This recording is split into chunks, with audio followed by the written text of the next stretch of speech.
Hello everybody, welcome today to your bike race levels guide and tutorial. I'm going to skip through this part really quickly. Hopefully you already know what the buttons around the side mean. But up at the top here we have the move button. What I use are the keyboard shortcuts so you don't have to keep going in and out to click these buttons. So you have M for move, S for select, L for line, C for circle, R for radius, F for flag, delete for delete, Control Z for undo, and Control Shift Z for redo. During the rest of the tutorial, that's what I'm going to be using, so if you don't see me clicking these buttons, just know I'm using the keyboard shortcuts.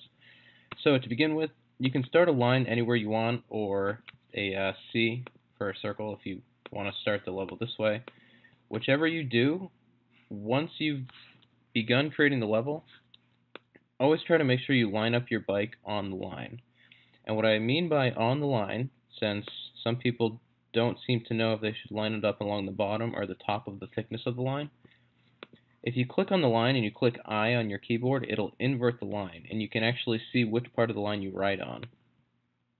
You can already tell though because it's this blue shaded side. The rest of the line is just for looks, and it does not impact where your bike rides. So for example, this will work just fine and it'll ride on the blue part of the line, not the maroon part.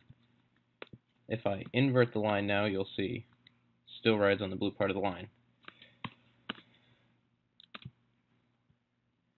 Next is when you connect lines. I just pressed L to go to the line. If I try to create a line from right here, make sure that you zoom in enough that you get the beginning point where you want it to be. So I can zoom all the way in, click right here, not there, click right there, and then scroll on your mouse without clicking anything else. You don't have to hold down the click button, and you can move it wherever you want. If you want a line at either 0 or 45 degrees, you can hold Shift on your keyboard and it'll lock in. There we go.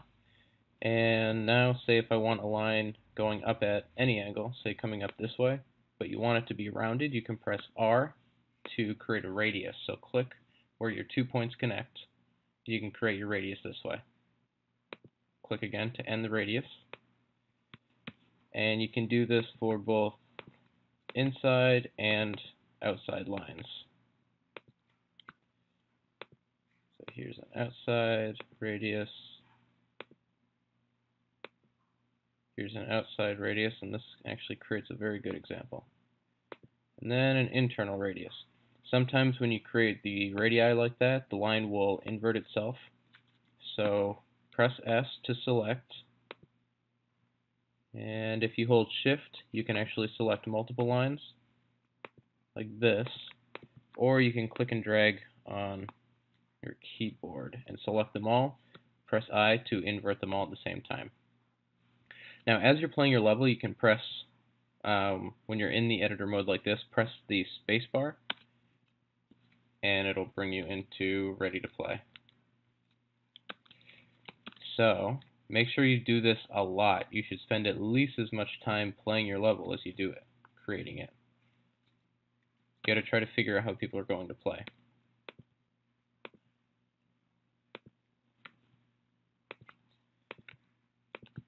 Also, try not to do things like this because as you zoom out and you get your screenshots and on phones and tablets, this is going to look much worse. Never assume anything is going to look better. Always assume it'll look worse. You can try to get your lines to line up as well as you can. A lot of the time they'll actually snap in when they get close enough, like you see that one moves. A lot of the time it's smart enough to do it by itself. Alright, so this next part isn't very important, but just so you know, when you make a circle or a line, say for a circle first, once you start creating the radius, if you go clockwise, the line is going to be on the inside, and if you go counterclockwise, it's going to be on the outside.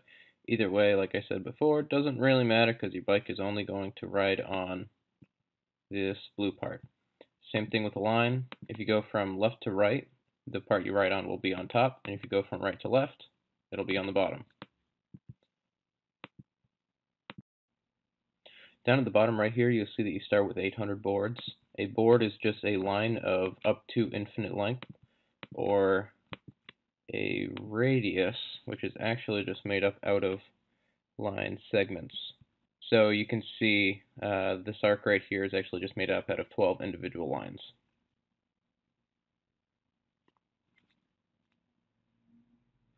Some levels, like this one,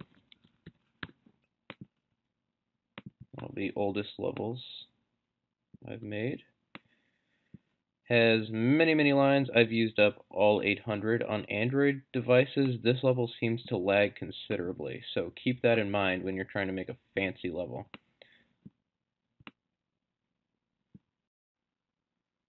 Speaking of fancy RT creative levels, this is not a creative level at all. Artistic-wise, sure, it looks fine, but nobody wants to play a level like this. Here's another example. This is not a fun one to play, although it looks kind of nice. Ultimately, not very creative. If you're going to make a creative level, make it so that you actually play it, something that looks good while you're playing. Here's one more example. And please, never do anything like this. Nobody wants to fall for 2 seconds before starting a level. That's lost time that cannot be improved upon. Nobody wants to have to go straight for 10 seconds. There's just nowhere to save time on levels like this. That's not fun. You should at least, if you want to do anything crazy, at least be a little creative with it. Try something.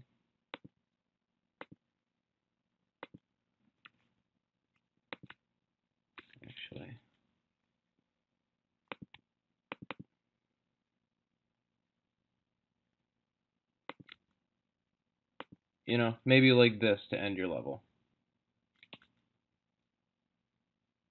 Actually make people have to try for it. Do a specific style jump, something. Take control of the level, make sure you know how you want people to play it, but don't be afraid to leave shortcuts like this also. Every level should have maybe 1 to 3 shortcuts, and an average good level should be between 8 to 18 seconds. You can go longer, but that's up to you. Just remember, nobody's going to play a 35-second level multiple times. So that's all. That should be everything you need to know. Now get out there, start making levels, and uploading them to bikeracelevels.com. Thanks for watching.